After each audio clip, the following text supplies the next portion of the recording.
What's up, friends? Mike Will coming to you live from the Loftus Studios. Another episode of the Mike Check. Coming to you live from Highlands Bible Church. Almost fell out of my chair there. The Mike Check podcast exists to strengthen the church to make a stronger defense of the faith by biblically checking the unbiblical. Hope you're doing well this beautiful spring day here in lovely Sussex County. Today in the podcast, I'm going to welcome an old friend, Wes Ennert, and we are going to be talking about when we disagree. We've all been there. We have that friend, that family member, or a total stranger who we are on completely different world platforms from. You start to talk about the two forbidden topics, religion and politics, and boom, emotions get amped up, volume increases, things get heated, and a constructive dialogue is officially gone. Maybe it is on social media. Are you familiar with the Facebooks or the Tickgrams or whatever they are? You see a comment from that person and you roll your eyes and you can't resist. And in a moment of weakness, you fire back a comment online. A malicious, maybe cuss-filled, angry comment you just could not resist. And so biblically checking that, first of all, is that biblical? And the answer is no, abso-frickin-lutely not. It is not biblical. Our words matter. Ephesians 4, let no corrupting talk come out of your mouths, but only such as good for building up as it fits the occasion. Very important part, wisdom, that it may give grace to those who hear. A few verses after that, we read this: let all bitterness and wrath and anger and clamor and slander, whether it be with actual words or whether it be characters in a tweet or on Facebook or Instagram, let it be put away from you along with all malice.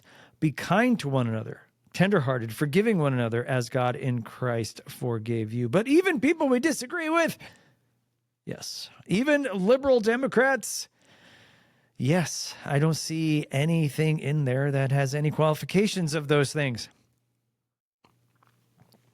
So how do we then defend the faith? How do we then disagree with others respectfully and charitably?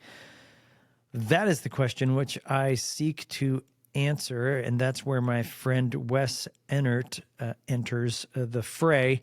Wes and I, in a classic kind of Facebook relationship, perhaps you have these Facebook relationships of people that were in your lives many, many years ago, decades ago perhaps, and your only contact with them is on social media. You see them fly by. I've got many such people that fit that category, people I used to work with or through various jobs or whatnot, and you have absolutely no contact with them whatsoever were it not for Facebook. And so Wes and I knew each other close to 30 years ago, but we haven't had much contact since other than Facebook. And he, you would say he's on the other side of the fence from me. He's an anti-Trumper. He is a Kamala supporter.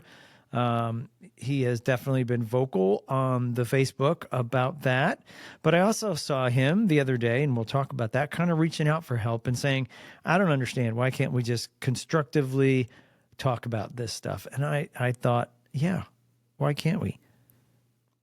I mean, he voted for Kamala. I voted for Trump. So wouldn't we just draw weapons and start to fire?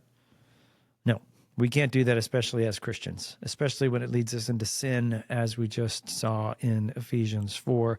And so we had a conversation, Wes and I, and it led to this podcast. And the goal was to show how to interact with people without arguing, without going into sin, and maybe even try to have a constructive conversation. The goal was to show how to do that. And so, truth be told, we were limited on time in this episode here. And just when we started to get into the meat of it, we had to cut out. But I hope to pick up where we left off here with this conversation with Wes sometime in the future. And I hope that there was enough thoughts that were given and generated within this to be a help to whomever. And so here's the problem statement, right? The problem statement is that we are too polemic. And what I mean by polemic is poles. We're on either side, and we've lost respectful dialogue. We've lost the art of trying to understand the other person's worldview and issue, or where they're coming from on the issues. And we've lost the ability to maybe persuade someone without bashing them over the head with our side of things. And so that is the basis. And we talk about what to do and hopefully what not to do in that. And then we get into worldviews, and I talk about the biblical worldview. And we end up at the end talking a little bit about politics and a couple of the issues that were discussed there. But like I said, there's definitely a lot more we can talk about. And I definitely want to have Wes back on and talk about this again. But hopefully this will be something that will be of help to you. So without further ado, I give to you Wes Innert. Wes Innert, That's welcome correct. to the Mic Check. Thank you. Thank you. How are you, sir? I'm enjoying being at the mic check. It feels like a green room situation, sort of. I think it'd be good if we give a little basis for how we know each other, because, our story goes back nearly 30 years, I would believe. But it's one of those relationships where our paths crossed about 30 years ago or so, and then, haven't really kept up much except for the wonders of Facebook and social media. Yeah. So from what I understand, our paths crossed musically about 30 years ago in a lovely band named Vox, where I actually succeeded you in the bass chair. Yes. And you were my predecessor as bass guitarist, where we both had flowing locks of hair. That is true. You still have flowing hair. Yeah, it just moved down. So that is that's where we came across, and it just kind of bringing us up to today. Why don't you just tell us, the 30 seconds thumbnail sketch of who you are, family, job, career, where you live, all that nonsense. Sure. Well, as you said, that's how we know each other, through Band Aid. So we're both musicians, so we have that origin. So that gives us a lot of shared understanding. Myself, I currently function as a career coaching consultant. Let me get that clear. Career coach and consultant. You need to be able to say it to do it. And that's the work I do. It's all the work I do. I mean, I do other things, but that's really my vocation currently. Okay. And in business, I come from a background of advertising and sales through most of my career, and really came to see that this was the thing that I do best, and the thing that I want to do permanently is working with people in a coaching capacity, because it allows me to do what I do, which is focus on bringing awareness, raising awareness of self, raising awareness of others, raising awareness of the chess pieces on the board, as I like to say, so that we're not making moves, not knowing what's available to us, and not realizing that we ourselves are one of those main chess pieces, and how much do we know about that one? Yeah. So that's the kind of work I do. Okay. I'm married Good. to my lovely wife since 2008. Very nice. I'm afraid to say what the number is, because I don't even like to count it. I'd have to be too old for the truth to be in there, which I know. Well, we just celebrated 31. So okay. Well, then we've been married 17 years. There you go. Yeah, 17 years is great. Here. And we've been together longer than that. So, and we have a cat who's making his decisions about whether he's willing to stay out or in this room right now. Okay. And so he has options. He has options. He's giving them options. Me in a nutshell. So this whole genesis of what we're about to kind of dig into came about actually once again through Facebook, where you posted, and I felt the kind of frustration in your post where you're kind of like, why can't we talk about, I think you phrased it to my conservative friends or to something like that, something to Trumper kind of things. How can we talk about differences in a constructive manner without getting all upset and things like that. So that really resonated with me. And I commented on that post, which I rarely engage, especially in anything political online for obvious reasons. What you just said being the first reason is usually it's not responded to well. But I said, I feel the exact same way. I feel the exact same way, really, from the other side, maybe, if you will, the pro-Trump or more conservative side. I want to engage without all the drama, without all that. I just want to have a mature, like, actual conversation about the issues. And that's so rare these days. Did I summarize that well? Is that kind of what you were going for in that post? Absolutely. And that was by trial and error, meaning I had done that the wrong way or an ineffective way many times. Yeah. I can't believe we've had to give credit to Mark Zuckerberg twice for two I know, right? profound things, staying in touch and also being able to voice your opinion. Yep. Facebook should get the credit. I was the person who would avoid anything political in any public forum. I don't even like to talk about politics with a friend.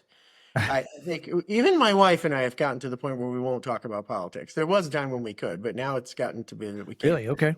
So it's such a hot button topic. Yeah. And yet I found myself wanting to express some things, but initially I didn't myself like where I was coming from.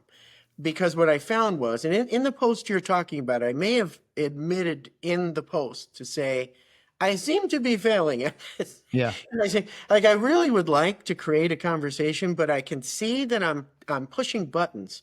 And I do believe that I was, on some level, doing what we all do that doesn't work very well, which is we come flying out of the gate with something that has a lot of presumptions in it. Right. And then we already got our angle. Yep. And then it's very hard to see. I had to really stop and think of, my friends who were responding, family who we were bickering back and forth, and relationships were being destroyed. Yeah. In some cases, Sure. nearly completely. In some Yeah. cases, they're just damaged. Yep. And I really had to stop and say, I must not be approaching this correctly. So what I wanted to say, or in the best way, so I wrote that post saying, like, is there some way that, I realize I'm doing this and it's not working. How could I do it in a better way? Here's a thought I have. It was about Trump and something he had done. And I'm not a Trump supporter or fan. Although that does not mean I don't have things I can say positive about Trump. And in fact, that became probably the first doorway into changing my tone. Yep. Was I decided to make a post or two where I just said, here's some things that I think are positive about President Trump. And some people were really offended. Yeah, I'm sure. They're like, what are you doing? But they're true. There are things We're I like, can't I thought say. you were one of us. What's going on here? Exactly. Okay. Aren't you supposed to take sides and fight? Yeah. And you've already stated it. It doesn't need to be stated much further. I'm sure everybody in America who might be viewing or listening to this can relate to that. Political discussions are usually just a ripe field or a fertile field for conflict. Yes. They're not very. I mean, when was the last time you witnessed one or were in one that seemed to be, wow, this was really engaging and enlightening? You and I have had an engaging, enlightening conversation or two. Yeah, but I like to think so. Yeah. Yeah, but we tried to. Yeah. And I think that's essentially probably what we're talking about. So, yeah, I was so glad you responded to that post. And there were a couple other people. Yeah. And like you, they said, I don't normally respond to these, but you saw a little spark perhaps. Right. Or they saw a little spark that said, there might be room to talk here without getting, bashed. What I saw too in that was, much to your point a moment ago, right? Everything is polemic. Everything is just pick a poll, pick a side, and here are our talking points for this side, and therefore we are pre-programmed to hate everyone on the other side. And so anything they say, no matter what, you have to disagree with, instead of then actually engaging with the ideas and the issues, instead of just automatically discounting it because of, quote, where it comes from.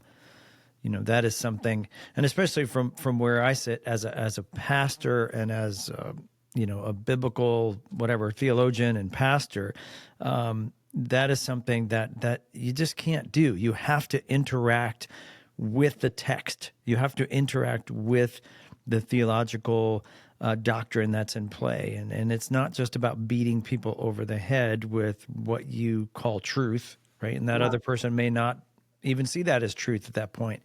There's a conversation that has to happen. There's a dialogue that has to happen. And that's lost. We've lost the ability to have a conversation with someone and also disagree with them and disagree with them respectfully. Instead, we just have to disagree, without that respect and with much more emotion and vigor. And so that's definitely why we wanted to kind of talk about it. We wanted to have, if you will, kind of an example of two people from different sides talking about some of the issues. But maybe before we do, I sent these to you. I don't know if you have anything to ask, but I kind of went down the list of what do we do and what do we not do when we're talking with individuals, right? And I think one of the most important things we can seek to do first is understand the other person's view, like define terms. Maybe they're not using that term in the same way that you understand that term to be. And so we need to ask good clarifying questions. We need to talk about why we believe what we believe. One of the things that from an apologetic, are you familiar with the field of apologetics at all? What that term means? Not the way that I feel like you're describing it. I'm curious. It's not apologizing, right? It comes from the Greek apologia, which is used in Scripture, which means to make a defense. Okay. And so when we make a defense of the faith, we don't just state a claim. We don't just say, we believe Jesus is God and that's it. If you don't believe that, then, you're going to hell. We back that up with evidence. We back that up with Scripture. We back that up with doctrine. And so the same thing applies universally. If anybody makes a claim, you have to back it up. So you can't just say, Trump is an idiot. Okay, well, why? Right? You made the claim, so you have to back that up. Why do you feel he's an idiot? And I think the humility in that, too, in our position, we have to be willing to be wrong, and we have to be willing to say, I don't know. And that closed-mindedness of just this, I'm on this side, you're on that side, I can't learn anything from you, you're wrong, I'm right, that's not helpful either. And I think the last time we talked, I quoted, I think it was 1 Corinthians 15, where it's like Paul is saying, if Christ hasn't been raised from the dead, then we're of all people most to be pitied, right? Then everything's done. Get rid of all these books, close the church, quit the Christian school job because it's not true. So it's like, yeah, theoretically, if you could show me that Christ is still dead, right? That's the linchpin. And even Paul says that. I would have to hang it all up. But of course, I believe in my heart that that's not the case. But the principle still applies.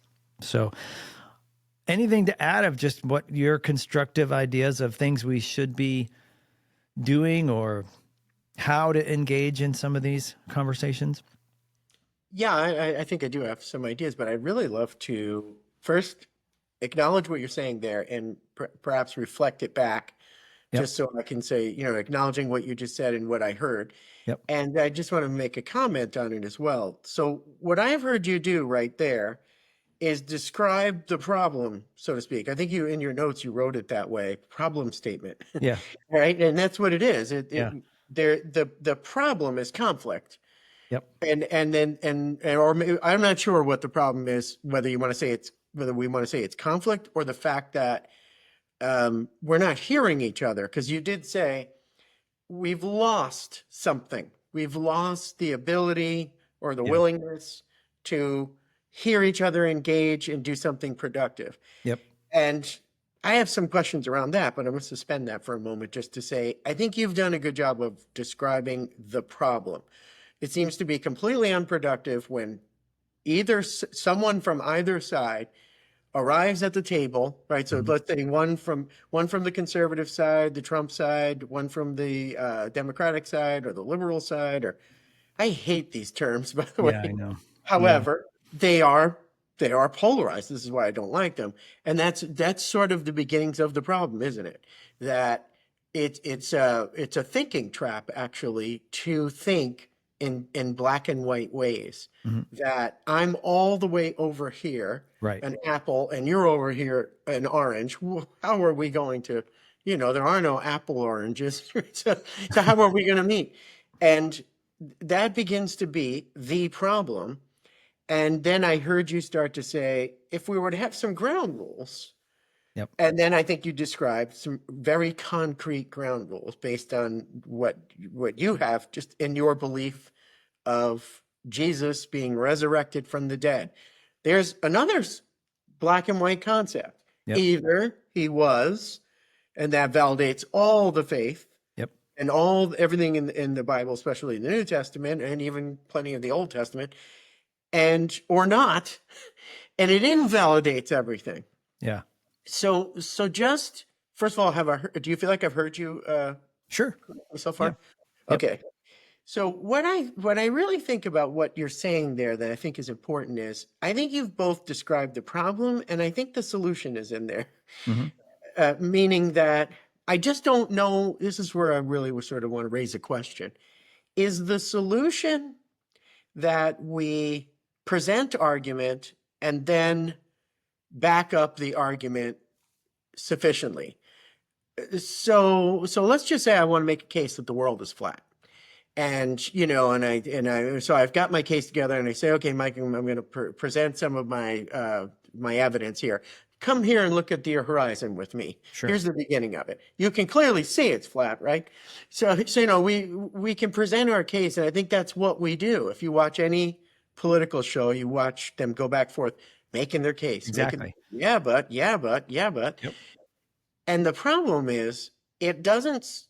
The other side's data or proof doesn't seem to register.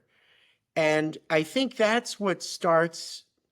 I think the problem begins before that, actually, that before we arrive at the table where we're going to discuss, and we know we're coming from different places, we have this idea in our heads that if I just make sense here, if I can just, make some logical sense, Mike, by the time we're done, is going to go, he's right. The world's flat. I actually can't. Right. I'm going to go liberal. Yeah. And of course, does that work? No, not with the world flat and not changing this. Yeah. So what I want to say is I wonder, so now I'll finally get to raising an actual question that I could put to you. Is it that we figure out that the problem is that we don't have sound enough arguments, or I don't even actually think you're saying that's the problem. You're saying there are sound arguments, but no one's listening. I think that's what you're saying. I think it absolutely has to be both. We have to have sound arguments, and there has to be someone who is actually willing to listen to them. And again, that doesn't mean that you're going to be convinced, right? And that's something that requires, some biblical attributes of humility and self-control. Like if I start talking to somebody and I can tell right off the bat, I am not going to agree with this person, and there's no way I'm going to agree with this person, I still want to respect them enough to hear them out and not interrupt them, not call them names. And so there's that humility and kind of self-control that still needs to happen. That idea that I don't actually know everything. Odds are, yeah, I'm probably still going to disagree with this person, but let me hear them out. Let me hear the argument. Let me hear that. And that's, again, what we've lost. We've lost the ability to critically think and analyze things. What do you think about this in response to that? I wonder if it was Paul that said the letter of the word kills, right? Wasn't that Paul? Hey, Yep. Paul. In The Romans. letter of the word kills. Letter of the law. Spirit Yep. of the word gives life. Yep. And so in a much more meaningful context, I point to Jesus and I think, okay, here's what Jesus seemed to be doing. If we look at his life, he seemed to be doing lots of things, acting, being with certain people, acting out certain things, saying certain things, and treating people the way he did, all based on, it seemed to be his priority was that loving someone, which would be being kind to them, accepting them, and a lot of the things. There is correcting, is part of love too, and there's admonishing or warning, or there's all those things included in love. But he seemed to put that above whatever might appear to be sort of proven correct or not. Sort Right. of like a woman in adultery, right? It's like, well, wait a minute, what's correct here? Right. Jesus didn't do what was correct here. Right. He did what was kind, Right. unusual, or Yeah, and both of those it needs to be included in that, right? Because there needs to be a standard, right? From a biblical basis, we would say that standard is God's law. There needs to be a standard of morality, and it is loving, right? Paul says in Ephesians 4, right? We need to speak the truth in love. So it's actually loving to speak the truth that is according to a standard. So if somebody's, your beloved wife or whoever is wandering off towards a cliff, like, you need to warn them, you need to speak the truth. It's not loving to actually just then go along with whatever someone else is saying and accepting that, right, necessarily as something that's true when we know it's not. And there's a way to say that needs to be loving, right? It's also not loving this concept. I don't know if you've heard of it, but in the Christian circles that I travel in, there's a lot of talk about something called toxic empathy, where the idea is that if you just can feel badly enough for someone, then whatever they say, you just have to go along with whatever they say, because you can't disagree with them, because that would be unloving. Hmm. And That that's, would be yeah, and good. that's not what we're talking about here, especially from a biblical worldview. We have to say the hard things and we have to disagree, but we do so in love. And, it needs to be, I know it's not always going to be responded to well, but we still have to say that in such a way, because that's actually, right, the definition of love. And love must include truth, and truth has to have a standard. And that standard from a biblical worldview is God's word, God's law. I'm going to try something to Yep. see how it resonates with you, or if it resonates with you. Okay. It's been a conviction of mine in this latter days of trying to figure out how can we come together, which is, how you and I got into this. Yep. I've been thinking to myself, I've been wanting to prioritize love above all else. Mm-hmm. Although I just heard you say what toxic empathy might be. Mm-hmm.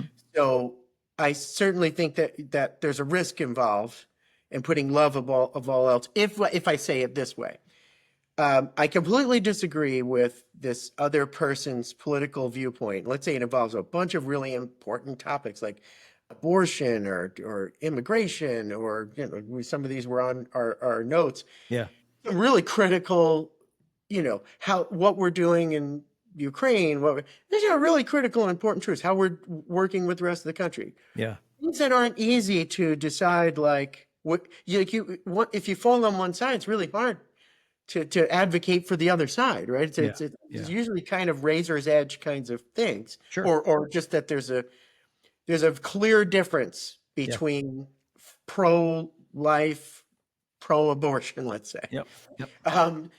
So that's very difficult then if I say, well, when I meet a person who has a fundamental idea that's directly opposing my fundamental idea or belief, can I put love above? Can I put kindness, acceptance, love, openness above correction and being right and being wrong and those kinds of things? And I've found that actually it's a necessity for me. Yeah. In order for me to engage with someone whose belief is that different than mine, the only way that I feel I might hear them is if I suspend. Not suspend in the sense of, like what you said, toxic empathy, where I would say, maybe maybe the abortion topic's not that important. You can't convince yourself of that if that's what you think. If that's not what you think, you can't convince yourself of that. So, but you can suspend it long enough to engage the person and find some connection. Sure. So that there can be a fertile ground of safety with that person before you start getting to those fundamental differences. Because Right. if there's not safety before you get to fundamental differences, you're going to scare each other off before you can ever bond in any way. Yeah. True. Did that just make sense? First of No, all? it comes down to why. Like, if somebody is pro-abortion, I want to know, if we're having a dialogue about it, like, I would want to know why. And that should come down to actual good, solid reasons. I don't know if you've experienced this, but the vast majority of the times when you ask someone why they believe what they believe, they don't know. They don't know why they believe what they believe. They don't have. So a lot of times it's just an emotional argument that's kind of veiled in whatever form of intellectualism or polemicism, whatever that is. I'm on this side, you're not. And you see that, of course, at the final stage when they just devolve into name calling because they don't have anything else to say. So we'll just start cussing each other out. And it's like, I really would sit and listen to somebody, going back to abortion, for example. What is that actual argument besides just, I feel, or besides just whatever emotional argument that could be. I mean, I think, again, the respect has to be on both sides, where you're listening and you're understanding, you're defining terms, and you're stating the reasons for your position. And I think knowing full well you're probably not going to convince someone of that position, your position, necessarily. Most people need to hear things 3, 4, 5, even 7 times, right, before they actually starts to click.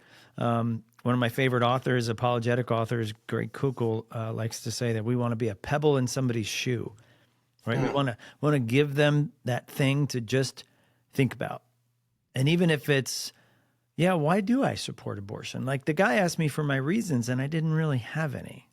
Like, thinking about those things, going deeper in that. So I think that's only going to further a conversation when you actually want to dig into reasons why. Yeah, I would agree with you that here's where I agree. And I think, we're still prodding along and still on the same, we're still saying connected in this conversation. Yep. By way of, I'm saying that because I think this is expanding in so many ways in my head. But let's just look at what we just put on the table. I think it was me that brought up the abortion issue. I actually don't have a vocal stand on the abortion issue, but I still picked it because it's so divided and and there's not room in that one, because if you side with one, it's this huge violation, and if you side with the other, it's this huge violation. Mm-hmm. So it's not like eating dessert before dinner, eating dessert after dinner. We're not talking about that. We're talking about fundamental wrongness or rightness. It's just hard to land on the maybe place in that one. Yeah, and we've done damage to that by trying to over nuance. Like, you can't really over nuance a moral argument like that. Like, you want to be able to hear each other out and want to be able to give them something to think about. But, a lot of Christians, especially liberal Christians on that side, have done a lot of damage by trying to over nuance it. And it's not, moral arguments that are clear in God's word. We have to be clear. Where God is clear, we have to be clear. But we still want to have a discussion about it. So let's just take where you're coming from right there. Let's just say a person, or you yourself, comes from that place, and you say, there are godly moral arguments as the predecessor. Here is my source. Yep. I have moral arguments written in the holy word of God. Mm-hmm. I accept it to be the holy word of God, by the way, right? Because that's inferred too. I accept this to be the word from God's mouth, the God that created everything. Yep. So already we have some very, very large existential, common ground. Well, not common ground yet. That's kind of my point. Mm-hmm. I'm not saying it's not common ground with me, but I'm saying if you were to get into a political moment with someone over abortion, non-abortion, right, that for or against, you would run into that first. From your perspective, it would be, here are the precursors for this. Yes. Precursors are the absolute truth from the word of God himself. Yes. Now those are the foundations, but you don't have them in common necessarily with someone on the other side. So they're coming in going, maybe one, they don't recognize the Bible as the word of God. Maybe they don't recognize God as God. Maybe they don't maybe they're atheists. Maybe they're, and so not only is that not a foundation that you're sharing, they're also coming from another place that maybe, like you said, well, we've looked at the nuances, and I think, Yeah. there's this point here and there's that. So they've got some Yeah. scientific maybe breakdown there. And so this is why when you get into the middle and you try to say, let's talk about that, Mhm. right? You're going to present your You end up case. talking past each other, right? Because Right. you're not defining terms. You're not really sitting in the same sandbox a lot of times. And why is that? Yeah, well, Why, exactly why, what you said. Yeah, it's exactly why what is you it? said. You got to figure that out, and that's for me. That's kind of one of the fun parts of like apologetics is like to Oh, go, oh, next. well, why are you thinking that way? It's like, well, I don't believe the Bible. The Bible's this old book of fairy tales that the church made up to make it be what they want to be. And okay, now I understand why you're coming from that direction. But those pieces of information are important. That Oh, yeah. yes. Because if you had where you were like, let's go back and see, do you believe in God? Yes. Do you believe in God? Yes. And you were to keep going and trying to stack up. Yep. There's a term that a friend of mine gave me, that says, to have a background of relatedness. This is also a known term, but it came to me through a friend. And to have a background of relatedness would mean when I go and look at your foundation, we can say that, yep, we've got these in common. You believe there are two kinds of bread, wheat bread and white bread. There are no others, right? So it's just getting these foundations, and we could keep building and building, and then we go, okay, so where do we differ? Oh, Yeah. now you have some scientific nuance. That's Whereas exactly I it. say, no Yeah, that's a scientific very good nuance. summary. That's a very good summary of really a good way to do apologetics and have a dialogue with each other.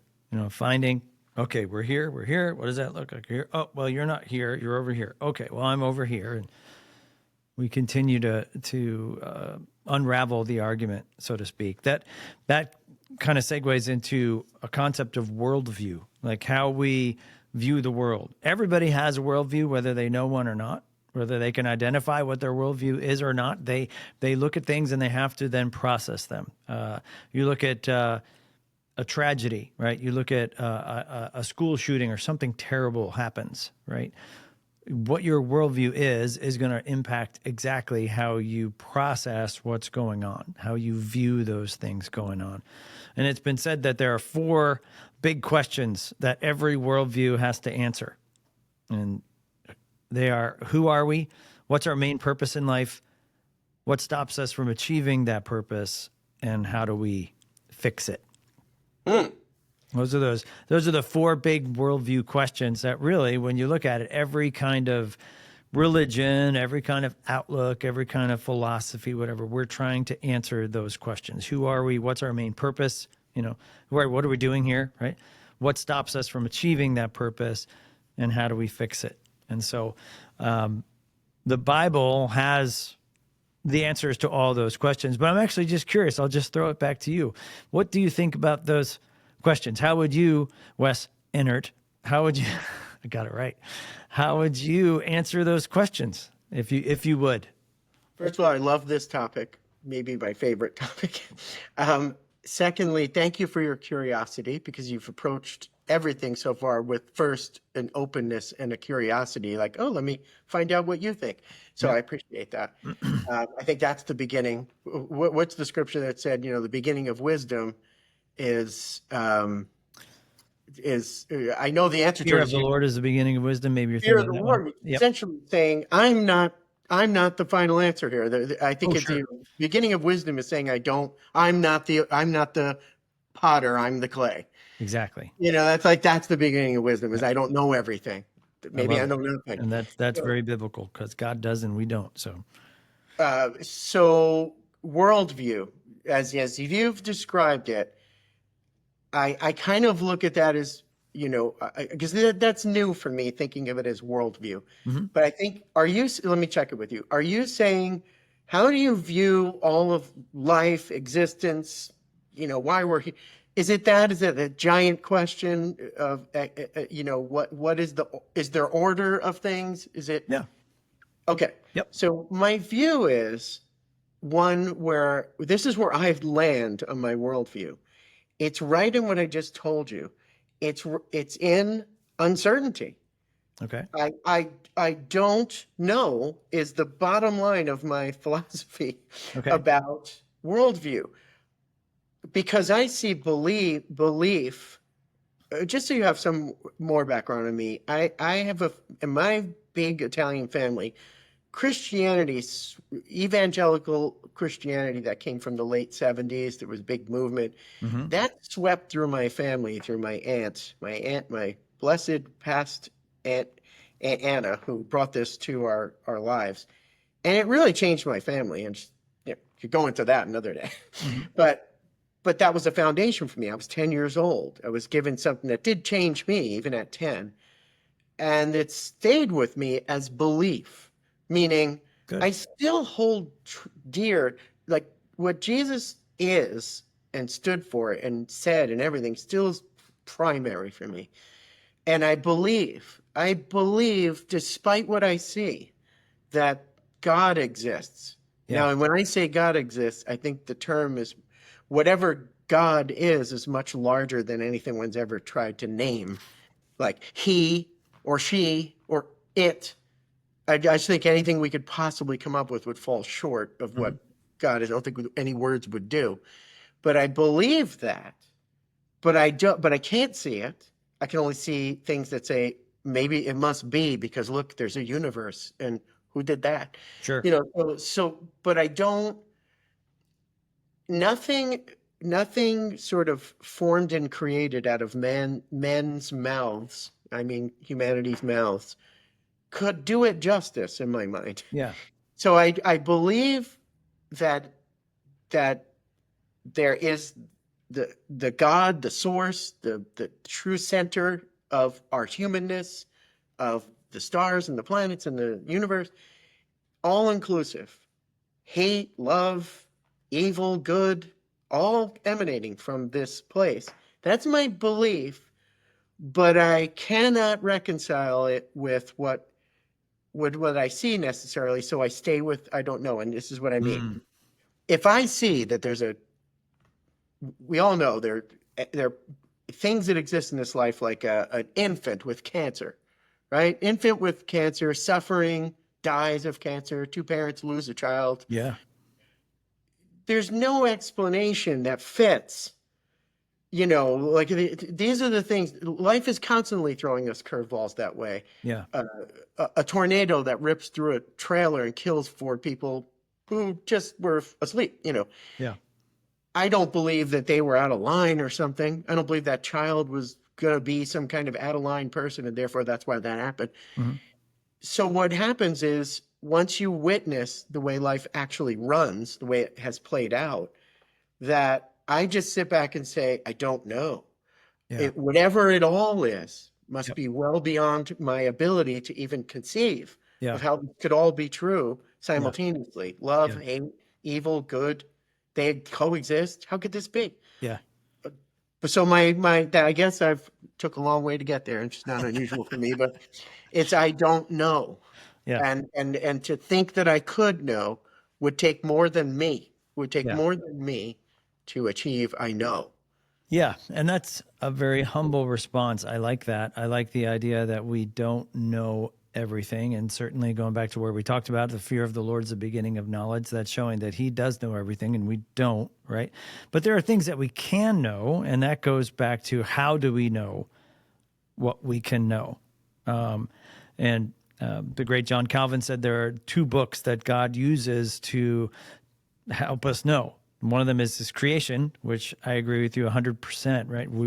All you need to know that God exists is to walk outside. Like there was the most glorious sunrise this morning, just all these colors of pink and orange and yellow and all of that stuff. And it's like, you stop and think about that. It's like God invented color.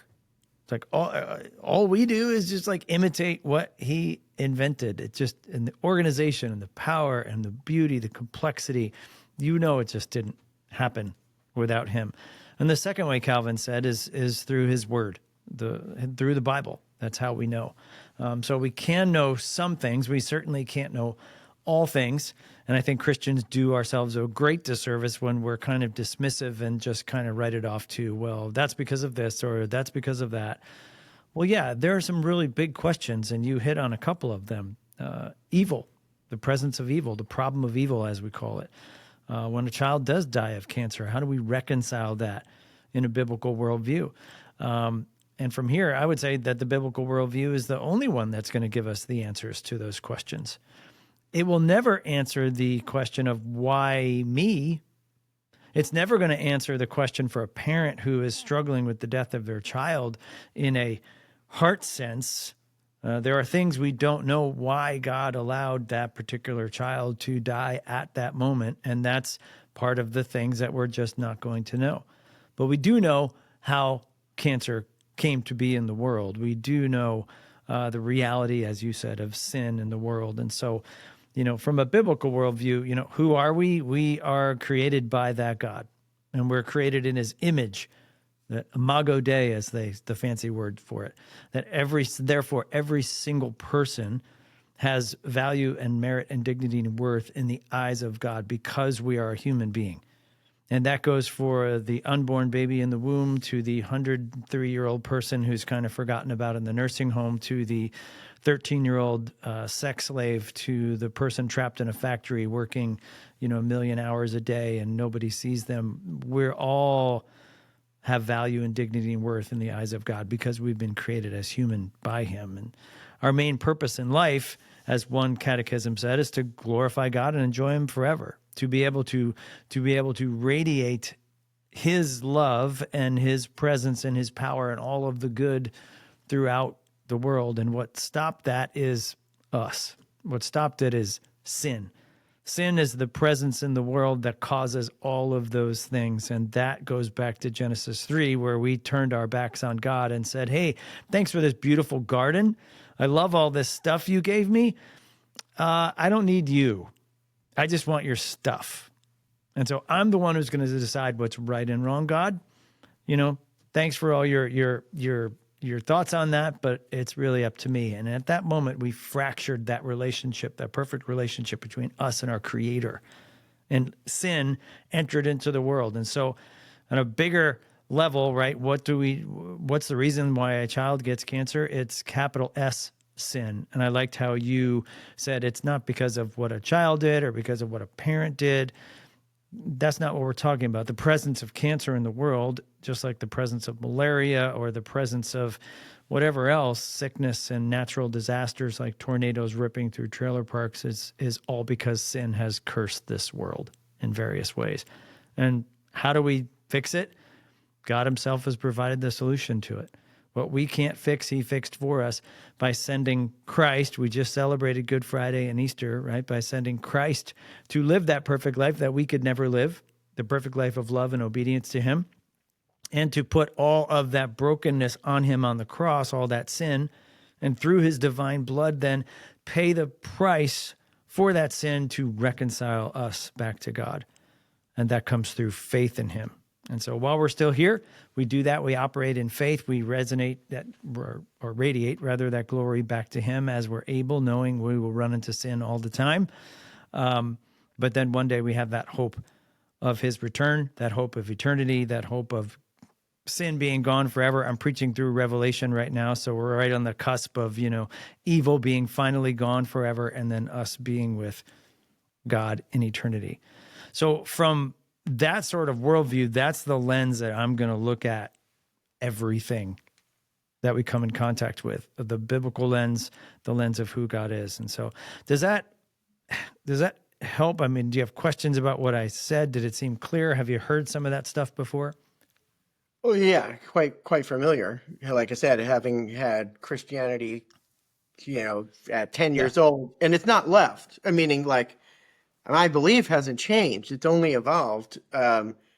So I feel like I'm 58. There's 48 years of immersion there. You're pretty good for 58, bro.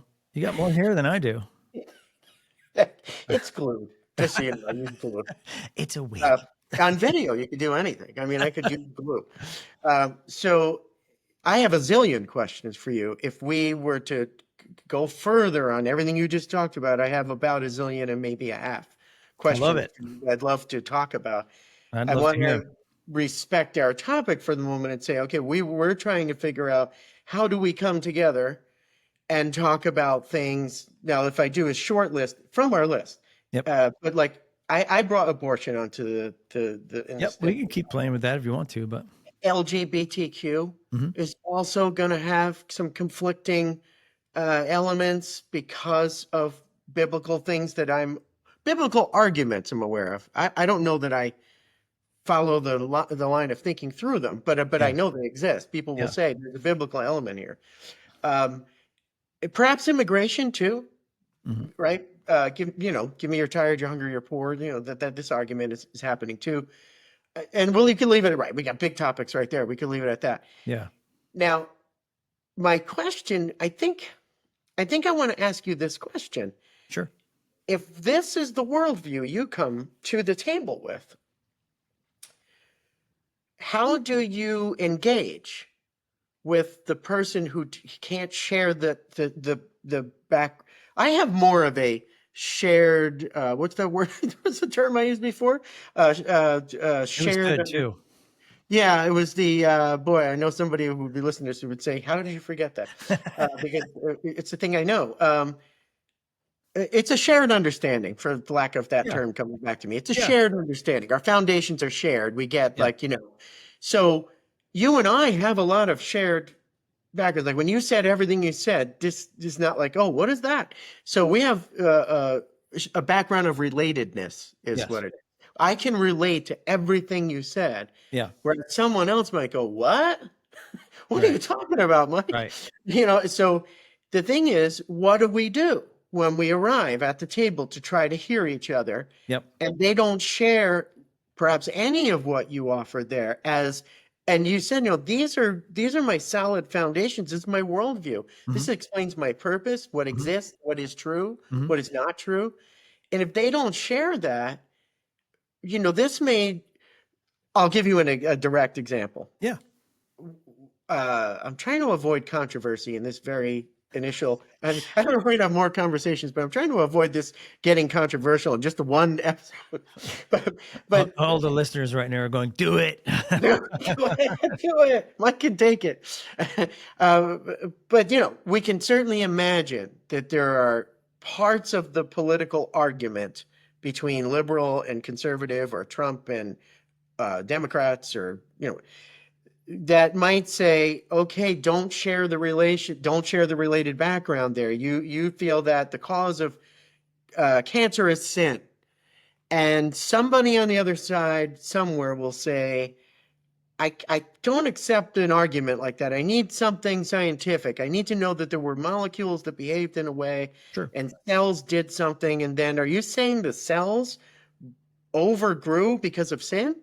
And so they're going to get caught up in that. And so, Mhm. and actually, if you could get that far where two people were having that conversation, at least you'd be talking. But, Exactly. Yeah. and that would be good, perhaps, Yeah. like that you'd say, well, okay, let's look at that closer. Yeah. Maybe you might say at face value, it's enough for me that God said it's sin that caused that. It's enough for me. I don't need to know that cells overgrew because of it and how that works. It's Yeah. enough for me. I Yeah. don't need to know how a tree got there. It's a tree, it's there. That's convincing enough for me. Yeah. Right? So I think that's in Yeah. a way where you're coming from. Yeah, and I think to answer your question of what do we do, like you Yeah. show me your worldview, I'll show you my worldview, and then they're opposite ends of the spectrum. What do we do? And I think one of the most important things we could do is learn about each other's worldview. Like, what makes you tick? Why do you believe that? And of course, we're talking about this in a general way, but then if we narrow it down to, say immigration, right? Okay, so why do you believe that Trump is off his rocker with regard to immigration? Like, and pick that apart according to your worldview. I want to know how you got there according to what you believe. And that should be that others-oriented interest in order to foster that conversation. Otherwise, if we just, start calling each other names, that's not getting us anywhere, right? I want to know why because I have reasons in my worldview why, and let's just talk about immigration. Yeah, sure. I'm absolutely scared that he's going too far. I'm absolutely scared that, he's sending people back that shouldn't be sent back. But at a core level, are there people here in this country illegally? Yes, lots of them. Are some of them dangerous? Yes, lots of them. And so it is good that we have borders. It is good that we have deportation policies and that sort of thing.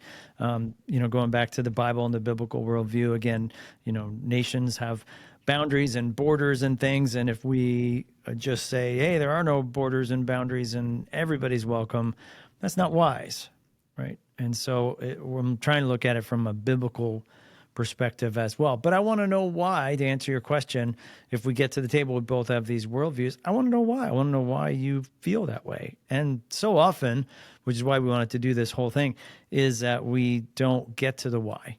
We just start yelling at each other. Well, we can certainly ask the question of why we start yelling at each other. I think that's worth asking. But for the moment, I'd like to answer your question, and I'd like to thank you for sharing your view on immigration, at least in part, if that wasn't the totality of it. In part, you're telling me why there's some concern there. Illegal immigration, Yes. creating danger, Yes. is, at least certainly right there's a concern that you have. And you said it's biblical. So I might need to hear more about it, by the way, to understand it better. Sure. So I'll give you mine briefly because I don't think I fully understand yours yet. Mine very briefly is, one, I don't think Trump's off his rocker with his basic immigration idea, which at its purest form is we should control the border wisely, as you said. Yes. I happen to agree. I think that your front door should be guarded wisely. Yeah.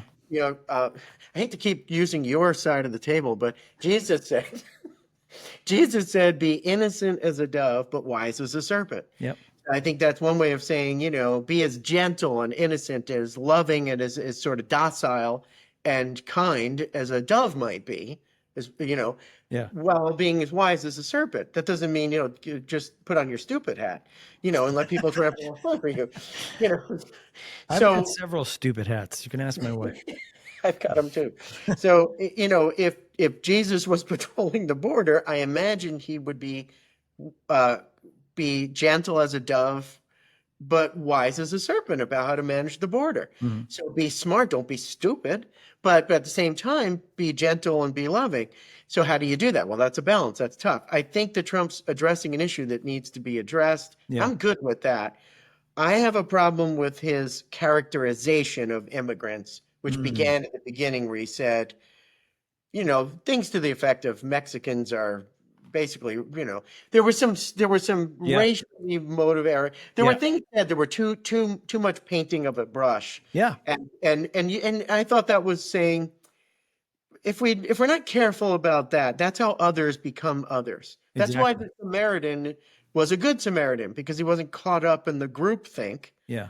Right. The Samaritan helped the person he wasn't supposed to help.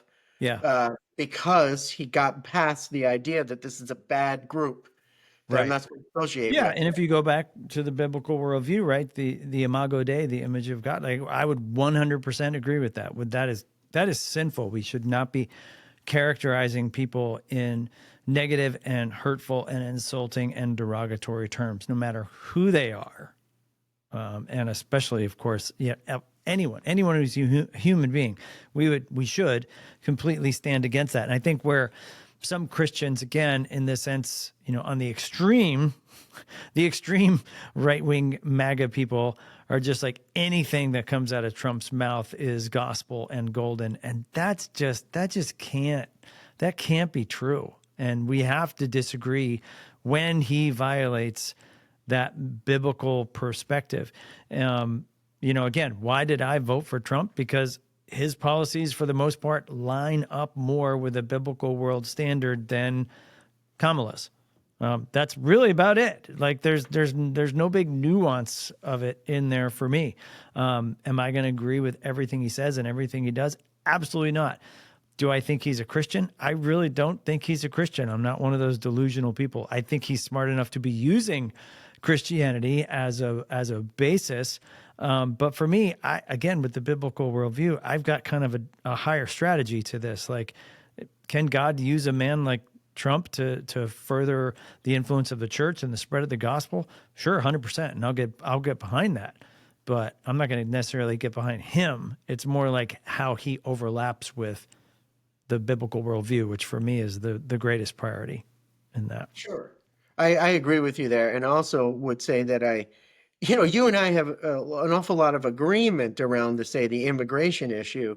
And yet I voted for Kamala. Mhm. And I would argue it's for my worldview, but I would argue my worldview isn't all that different. It's not terribly different than yours, at least, like some of the basic background of relatedness, where love and faith, hope, and love, the greatest of these is love. Like, I think you and I could find an awful lot of common ground, and yet I voted for Kamala, you voted for Trump. So somewhere I so want to talk about that so much more, and we're almost out of time, but yeah. So there's so much meat there.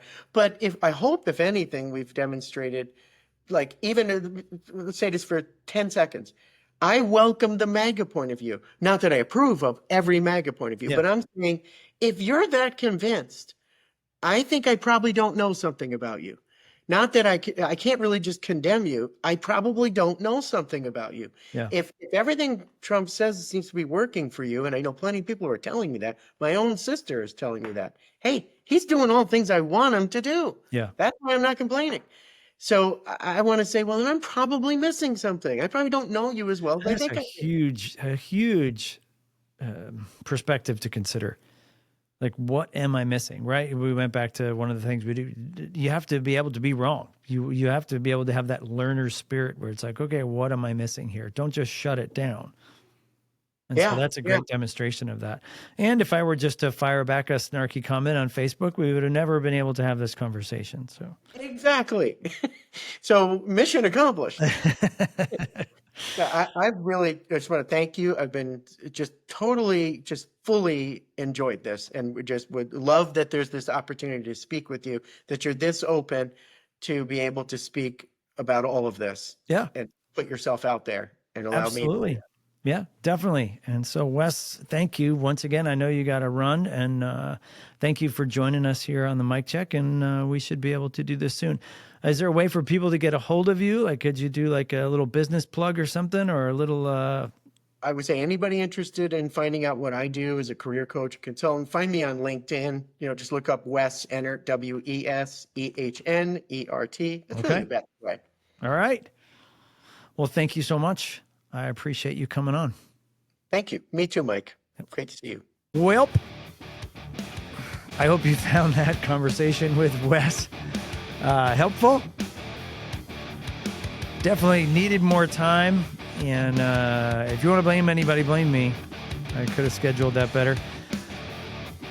But if you'd like to know more about the Mic Check podcast, you can look us up online, themiccheckpodcast.com. You can submit topics. And I know I've got to get to listener questions. I'm going to do that, I promise. If you want to know more about Highlands Bible Church, you can look us up at highlandsbiblechurch.org, but also visit us 9:30 a.m. Sundays. Until then, keep checking the unbiblical with the biblical, and we'll see you again on the Mic Check. Whew. Almost ran out of time there.